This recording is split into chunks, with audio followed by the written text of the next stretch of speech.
welcome back to another episode of The Male Perspective. I am your host, Lana Reid, and today, on this day, I have the pleasure of sitting down with a gentleman by the name of Dr. Calvin Brown. He is the Deputy Commissioner of the Neighborhood Development Division for New York City Department of Small Business Services.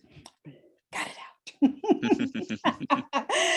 And I am so looking forward to hearing more about the work that he is doing in one of my truly favorite cities to visit. I've spent many years going back and forth there. But first and foremost, as I always do, sir, I take a quick moment to pause, say thank you to you for making time for me today. Time is a gift. Once we give it, we can't get it back. So I truly appreciate you setting aside this time in your day to sit down and chat with me. With My that, pleasure. sir, welcome to the show. Thank you. Happy to be here. Awesome. And my quick shout out to my girl, Patty. She has truly been blessing me with some wonderful guys to talk to. So I have to say thank you to Patty over at Ultimate Connections there. Now, I want to get started. We were talking before, so we're going to have us a good time today. I see that.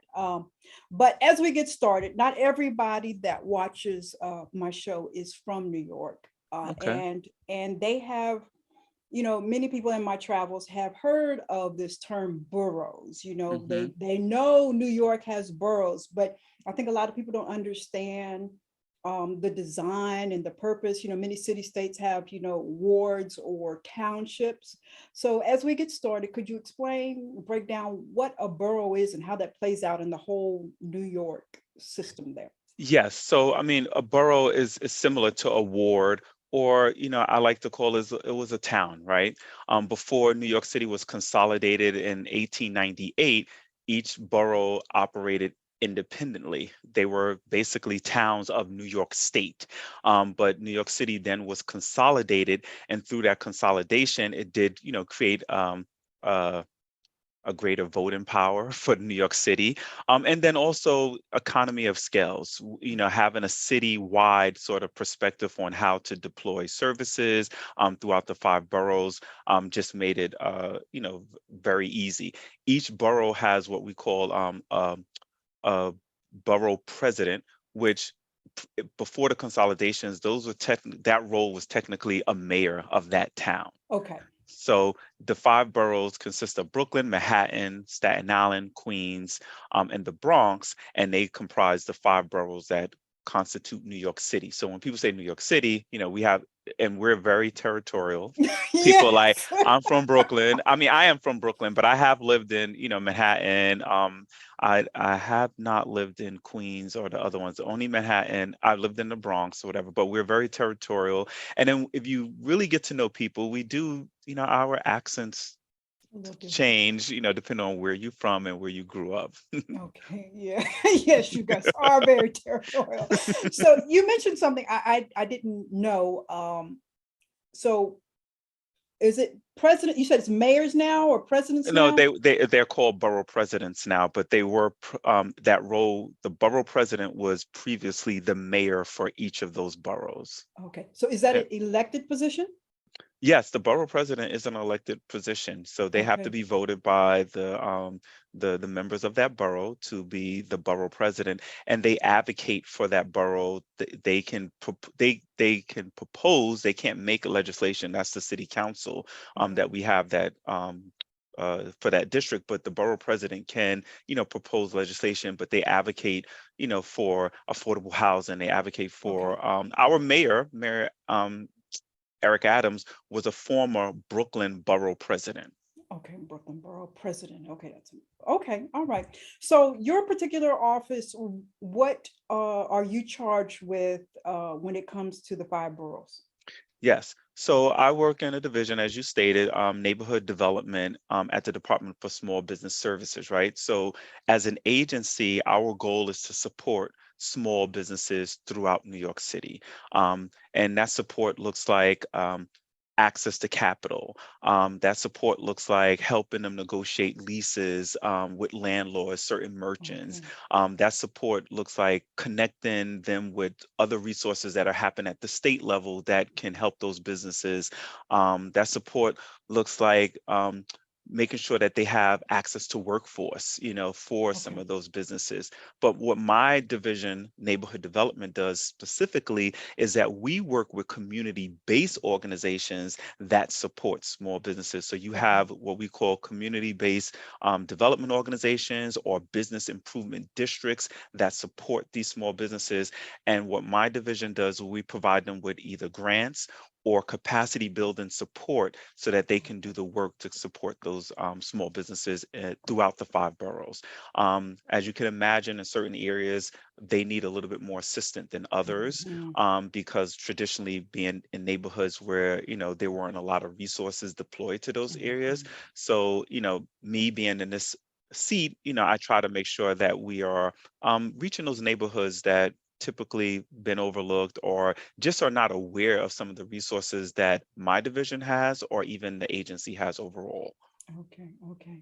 Now, as I've gone back and forth to New York over the years, the landscape has changed quite a lot. And one of the things that used to be very endearing to me, and this is piggybacking on the small business issue, is one of the things that always been endearing to me is like the bodegas and the mom and pop Hmm. shops or whatever.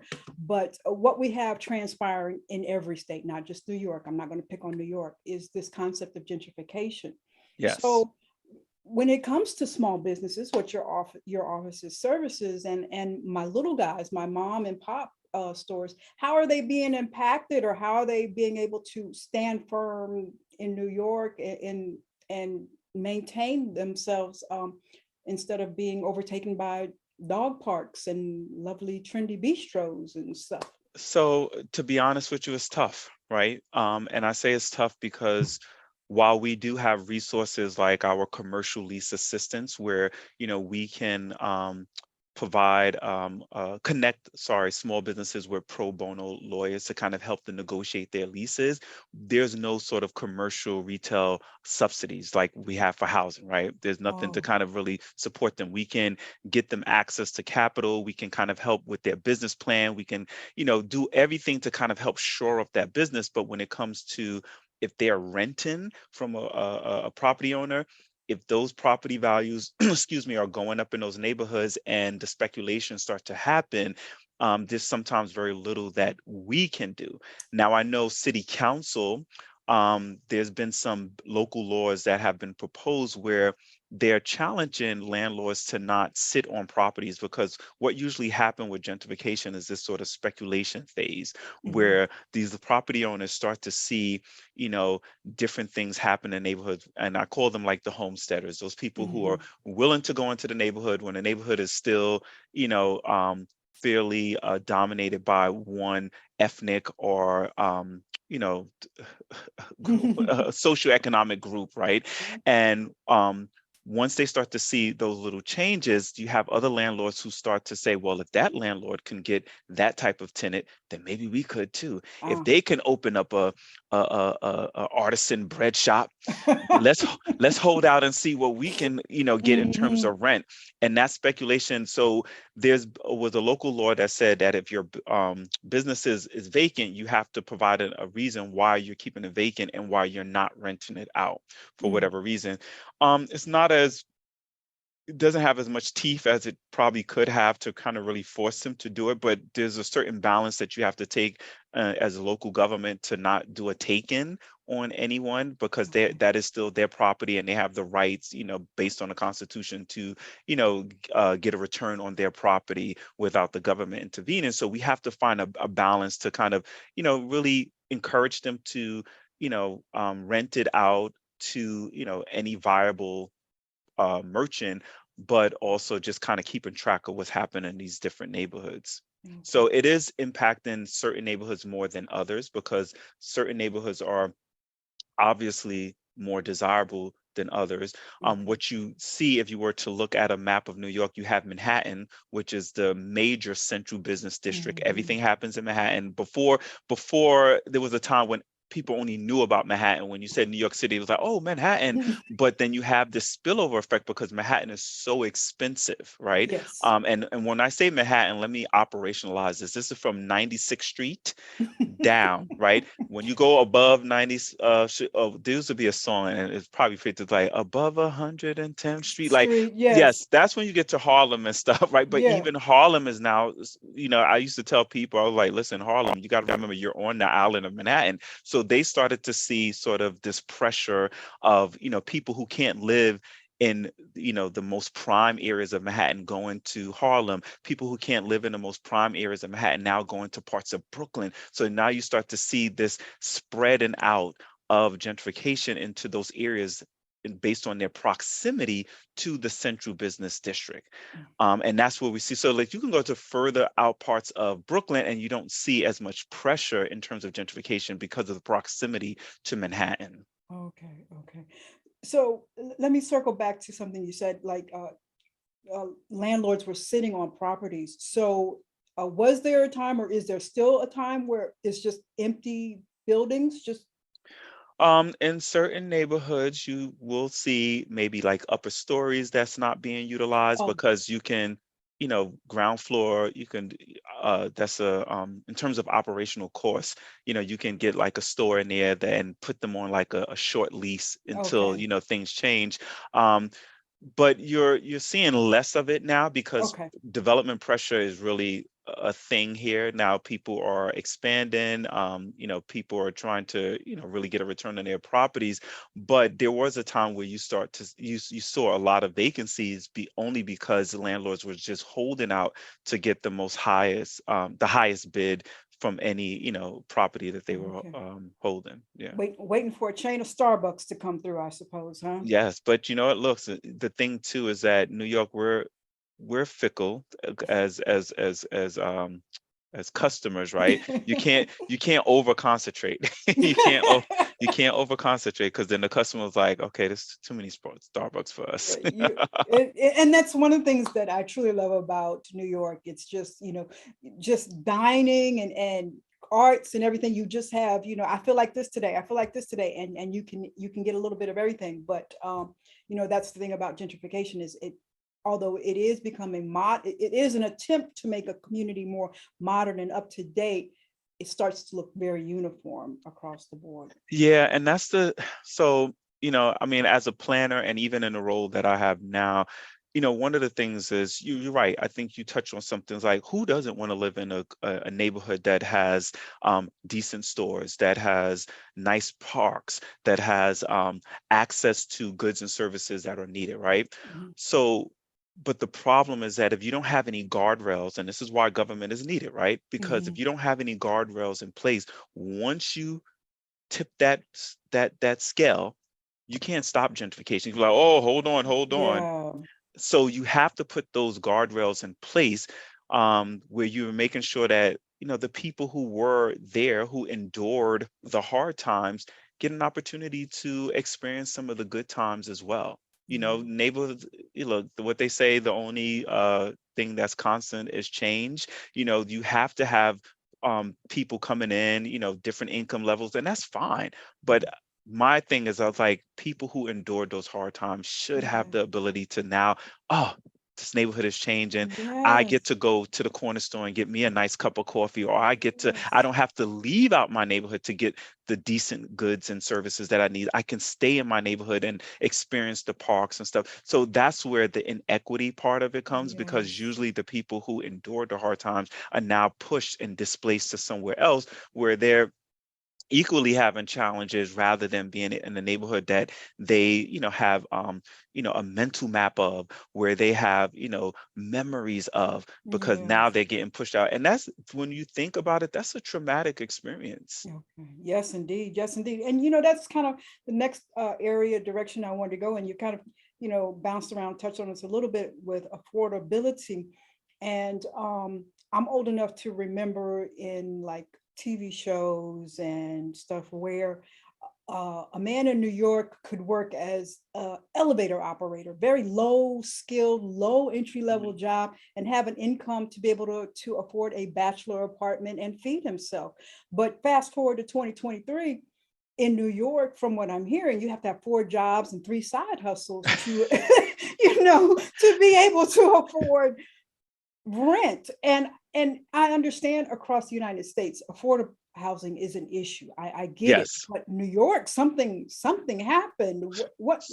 So I think there's a confluence of things. One, it is very expensive to develop in New York, right? And that's, even before you even break ground, the permits, so some of the regulatory things that you have to go through in order to develop, right? Mhm. Um, the second thing is that simple supply and demand. We have very limited Yes, space yes. and there's very much demand, especially in certain neighborhoods. So that demand then increases the price. Okay. And then the third thing is that you have a lot of people who want to live here. So just the demand on the geography itself from Gotcha. all over the world, people want to live in New York. Even if they want to live here for a year, this sort of experience that New York does offer to people, people pay a premium for that experience.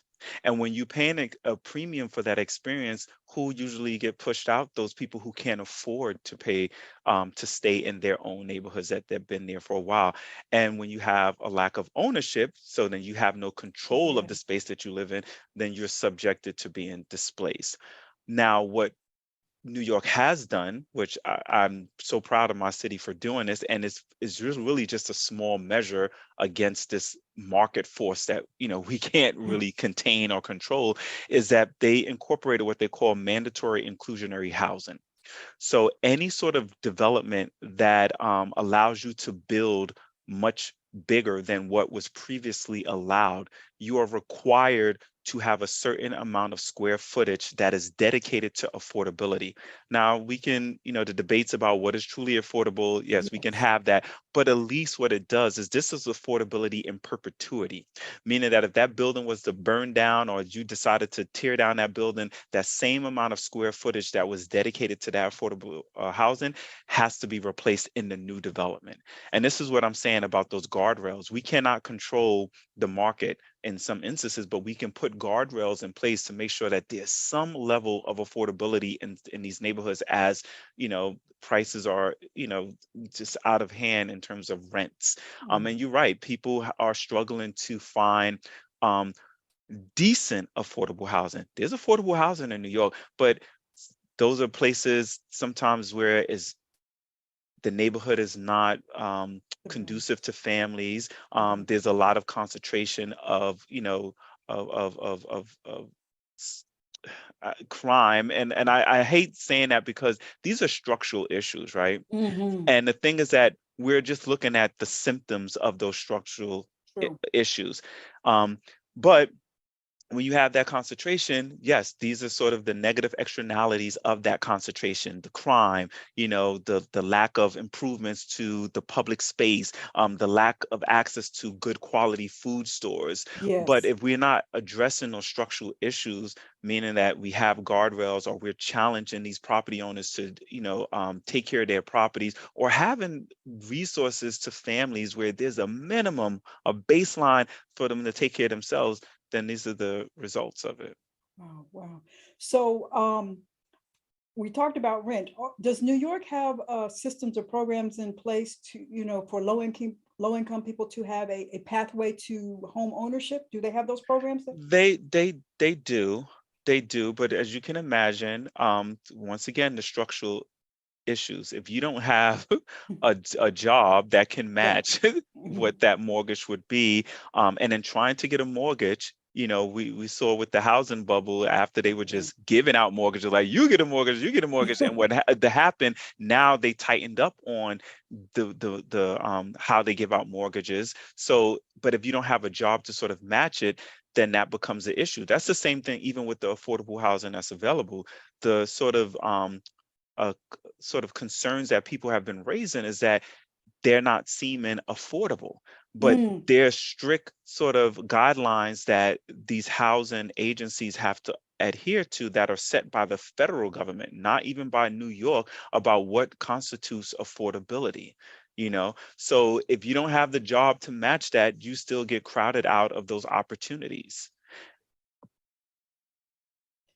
Okay, okay. Well, let's talk about this building affordable housing. New York is already very dense, people Very much so. wise, building wise. How you building stuff in the air, or how We tear down to build up. What is makes old sense? become what is old becomes new. Yeah, I'm like, okay, New York is building. Where are they gonna put it? Like, okay. No, there's spaces that there's been even proposals to build on the open spaces of public housing development. You know, unlike other places throughout the country, New York City still has a large public housing stock. We did not utilize a federal program called Hope Six Okay. to the extent that other places did. And the goal behind Hope Six, while once again look good on paper, sort of in theory, it didn't play out for a city like New York because we didn't have enough land to sort of redevelop and spread people out. So what we do vertical density, Yes. and we have to make sure that we have enough units to, meet the demands of people at different socioeconomic levels. I always tell people when we think about the affordable housing crisis, it's only a crisis based on your socioeconomic level. People Mm, can find housing in New York. If you have millions of dollars, yeah. you can Yeah. go wherever you want in New York. But if you're at a certain socioeconomic level, that's where it becomes very difficult for you to find housing. Okay. Now explain this. Completely ignorant here. Explain this to me. So when it comes to public housing, my assumption is the person gets a voucher or something like that. No, that's not true. Okay. Well, So explain this to me. they're doing that now. So Oh. public housing was really based on the premise that no one should be paying any more than 30% of their income in rent. Okay. Whether if your income is zero, then you're not paying nothing, right? But 30% became this sort of threshold to say what rent burden means. So beyond that, you are rent burden because now you have limited resources to pay for other non-household needs, Okay. whether it's, traveling to work or groceries or whatever. So public housing, if you move into public housing, you're only paying 30% of your income in rent.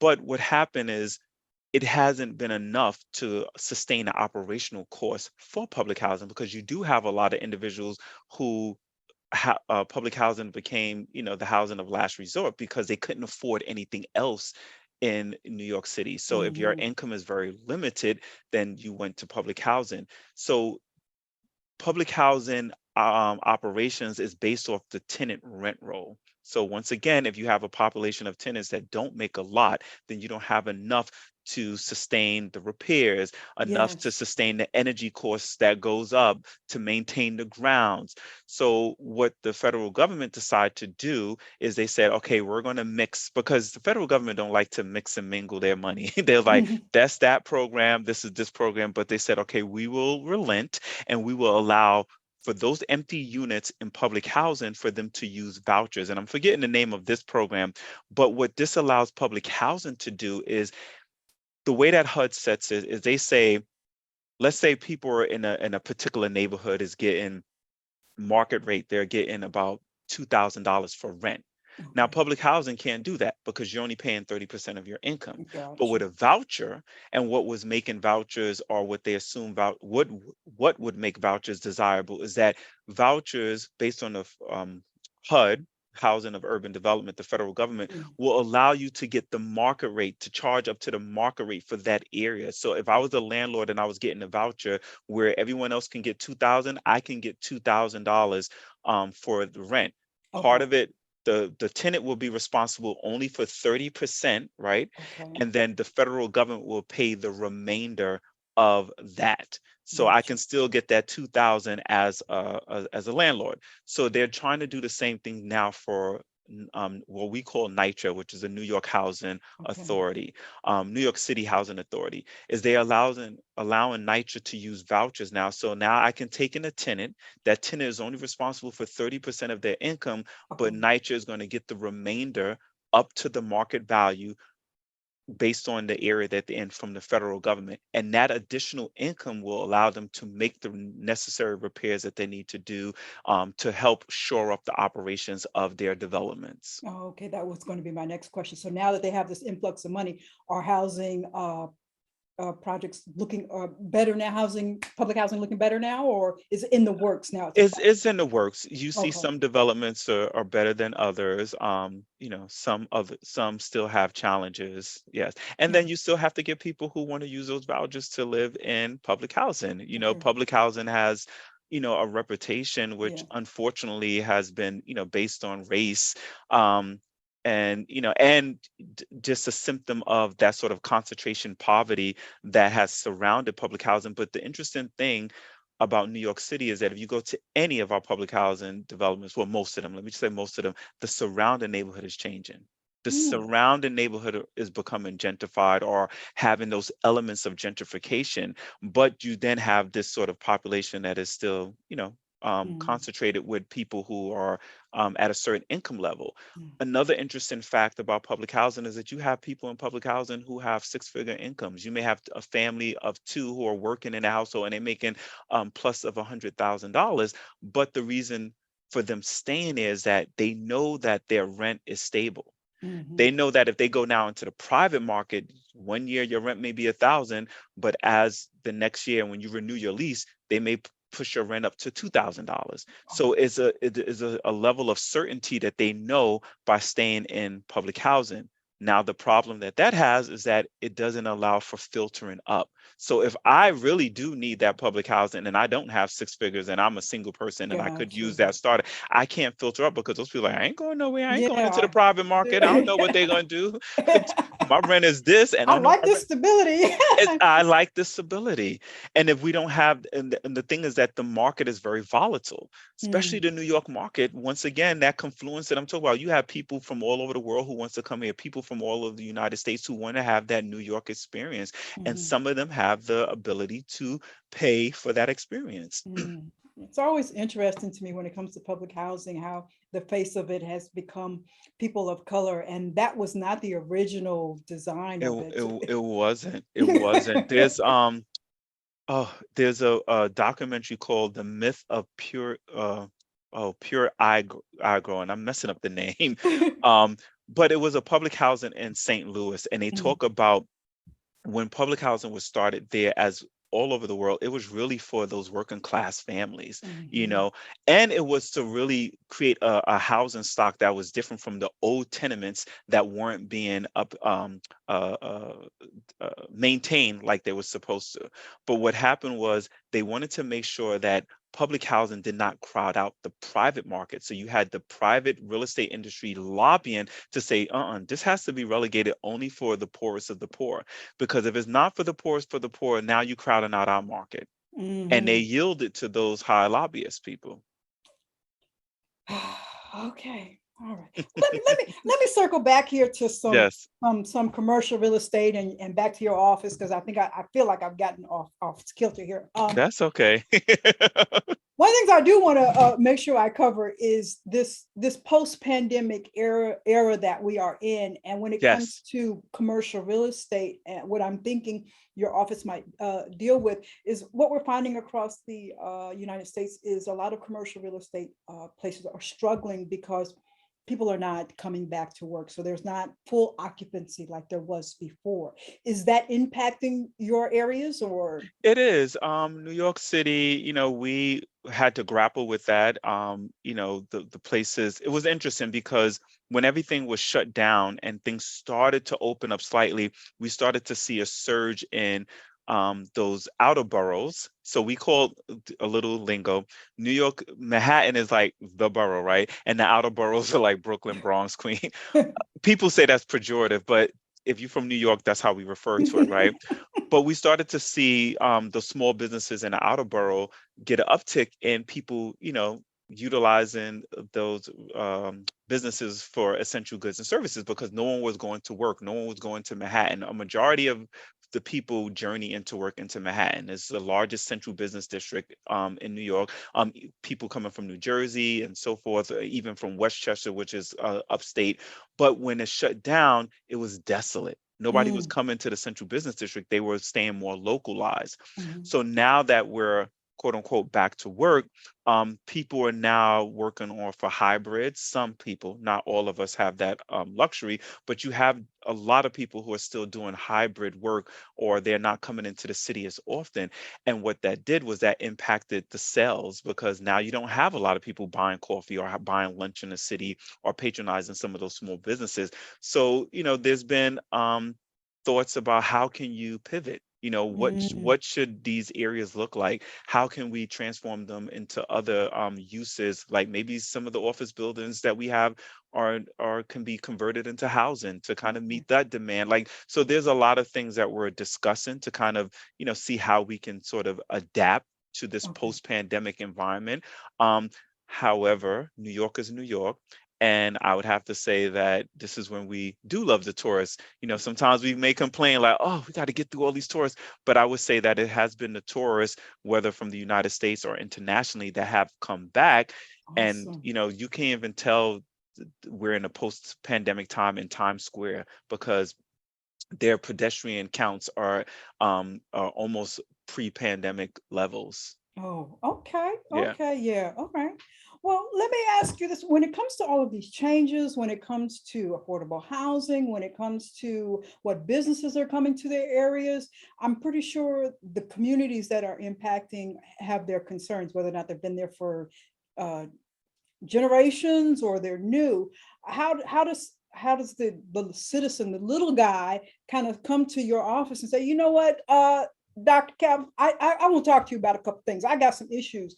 Is there area forums for the community to kind of engage with you, interact with you, to kind of say yes, no? So for us particularly, this is where my division, where we work with the community-based organizations that do the work. Part of what we do is we have this tool, which we call the Commercial District Needs Assessment. And a part of when we fund an organization to do that assessment, they have to survey the property owners in that district. They have to survey the merchants, meaning the individuals who are tenants. They're retail, but they are tenants, and then also the consumers. Okay. So a lot of that, feedback sometimes come from that consumer survey where they're lamenting about some of the challenges that they're having, or, the lack of diversity in terms of retail, or Okay. just, the high costs, and wanting something different in terms of a retail offering. So we tease out that data from there. In terms of having a direct, like, someone just from a random neighborhood, that's where our business improvement district. So New Okay. York City has 76 business improvement districts throughout the 5 boroughs. And what a business improvement district is basically a geography of businesses within a certain geography that pay what we call an assessment. And they pay that assessment to do a variety of services: district marketing, helping to promote the businesses in those districts, supplementary services, meaning to keep the district clean. Sometimes they have street activations where they do activities to bring people to the corridors.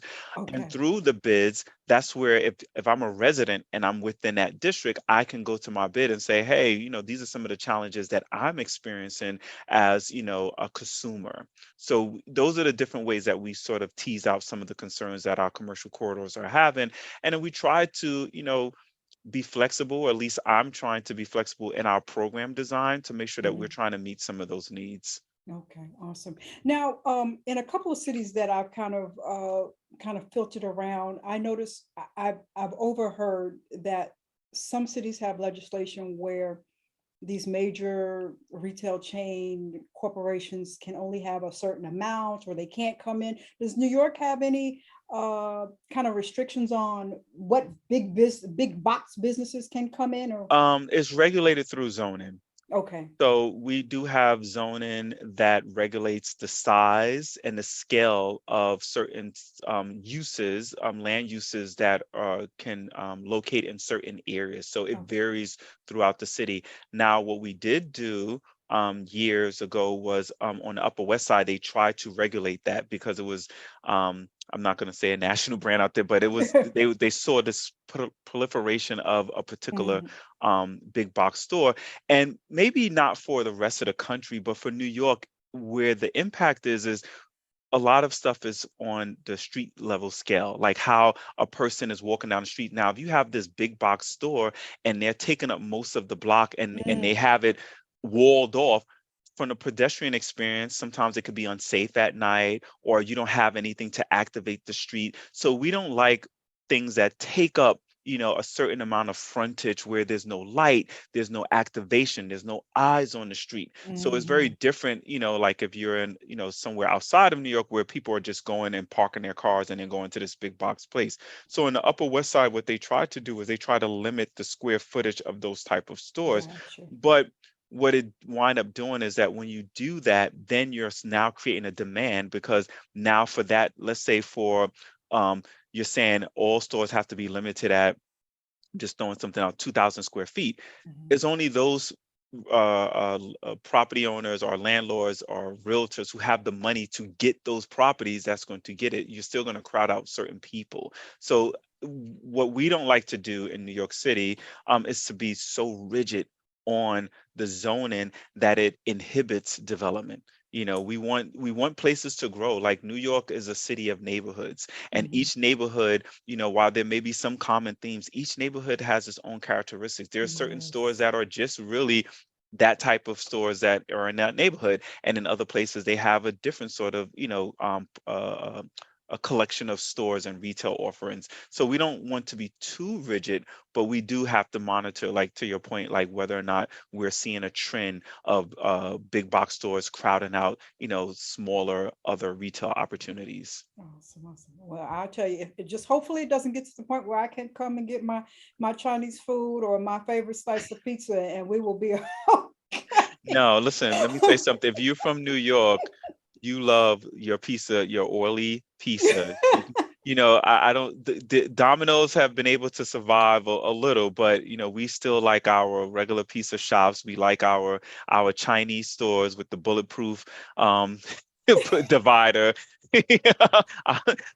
Uh, there's certain things, and this is interesting enough, that speaks to the culture, right? And I think Yes. that's the real threat that gentrification has. It's not the good things that come, like you said, better retail offerings or maybe an improvement to the public realm, but it's the erasure of the culture.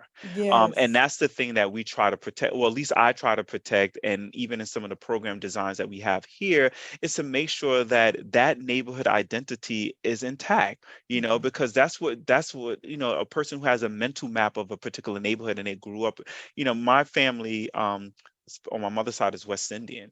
There's Okay. certain neighborhoods I know of, like Flatbush, Wakefield up in the Bronx. Those are West Indian neighborhoods. You go there to get certain things. But when that leaves, then that's an erasure of a culture. For Yes. years, we went to certain neighborhoods to get hard bread or to get certain things that are intrinsic to the West Indian culture. But if that was to go, if gentrification was to push that out. Where would you go? Where would you go? And before I got one more question to Mhm. piggyback on that before I ask you my random question and we get out of here.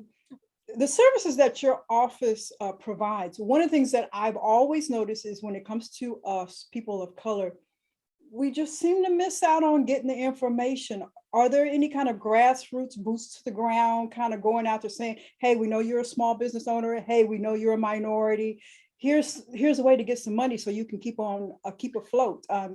Yes, one of the things that SBS does have, which I think is wonderful, is called BNYC, and B stands for Black Entrepreneurs. Okay. And there's another thing, because what they observed is that you have a lot of these entrepreneurs, but they weren't getting access to capital, so their Okay. businesses weren't able to grow. They wasn't able to go from entrepreneur to even being into brick and mortars, or they weren't able to expand. So there was a focus on helping those Black entrepreneurs get access to the capital that they need. And we had to be creative. Like sometimes the big banks still wouldn't fund those organizations, I mean, those entrepreneurs. But what SBS did was to get a collective of what they call CDFIs, which I want to say is Community Development Financial Institutions. And these are much smaller institutions that would lend funds to these organizations to kind of help Okay. them grow. Okay.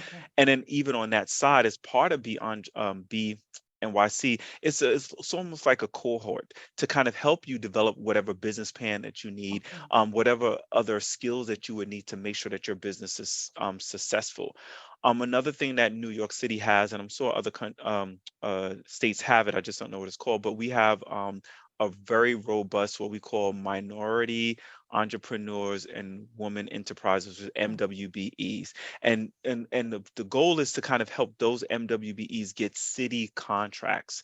So awesome. what we were seeing is that the M and the, let me see, the W in there was being, they were mainly white women, right? Yeah. And we had to then figure out, okay, how can we change the dynamic so we can make sure that is a more black, Mhm. businesses and entrepreneurs and Gotcha. enterprises actually getting those contracts so that they can expand and grow their business as well. So they came up with sort of like, okay, let's look at our numbers and see how many of these are going to, these white entrepreneurs, breaking it down by race, basically, just so Okay. that they can just monitor where they need to target their efforts to kind of make sure everyone boats get lifted.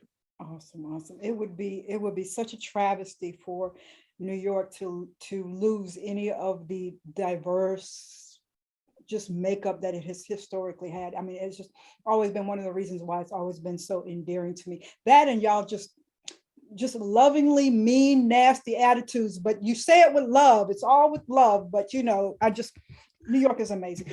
Well, let me ask. Well, wait a minute. Hold on. Let me ask Uh-huh. one before I do my random question. Okay.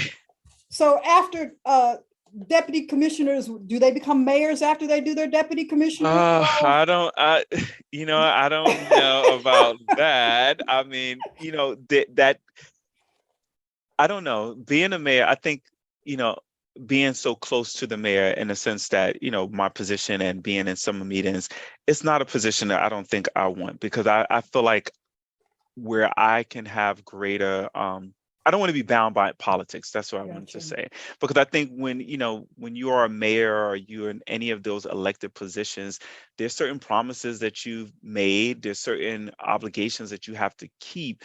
And what I would love to do is I would love to continue teaching to make sure that people understand, the implications of all these things that are happening, whether it's zoning or these policies that are being made, so I can push them to sort of challenge those policies. And what I also like being is I like being, I used to call myself a double agent because I work in city government. I used to try to, not try, I make sure that I translate the information for the layman people so they Mhm. understand, because I think sometimes we get full of this jargon and, oh, we're doing this, and people get confused. They know that is, they don't feel it.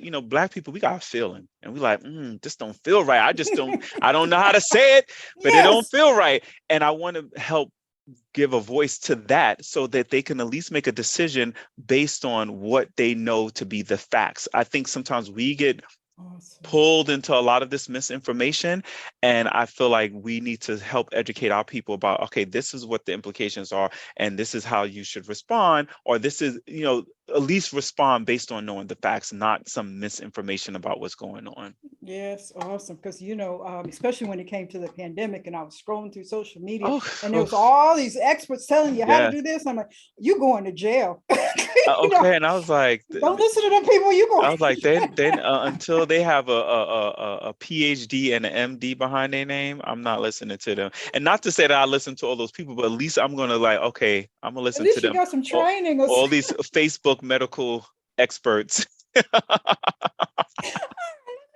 Let me ask you my random question, and I'm gonna Okay. get you out of here because I have taken up enough of your time No, I today. enjoyed it. I enjoyed it. Let's see what we got here. Let's see her. What is better, cats or dogs? Dogs. Dogs. Yeah. Dogs. Okay. Dogs, All dogs. right. One, All right. I shout out to my dog that passed away during the pandemic. I had him for 18 years. His name Oh, was Ray Nephew, after the Jamaican rum. And I had that dog when he could fit in the palm of my hand. He was a cockapoo. Yeah. okay. So shout out to Ray. All Dogs right. are better. All right, all right. I love me some pets, but hey, all right, all right. Well, sir, if we want to come to New York and kind of, just knock on your door, is there some way Come we could? Can connect with you and have some greasy pizza with you. Yes, have some greasy pizzas. I would take you around neighborhoods. I love, just walking people around New York City. I am a planner at heart. I love it. It was a career that kind of just fell into my lap because when I first went to college, I thought I was going to be a doctor, but it's a little bit too gory for me. But I found where God wanted me to be, and I think Awesome. He wanted me to be a planner, to deal with the challenges, and to be a Black planner is tough. It's Yeah. not a glamorous job, but I appreciate every moment of it. So come to New York City, be on location. Okay. Back in the day, I had no qualms about getting on the subway, but now I'm a little antsy, so we gonna have to see, But I'll drive. I'll get a Uber. I'll get an Uber to you and everything. Okay. Oh, All right. a pleasure. I really appreciate the questions. And it's always good to reflect. Sometimes we just do our work and we don't really have a chance to kind of reflect about the work that we do. And I really appreciate this moment and this space. And it was time worth spent.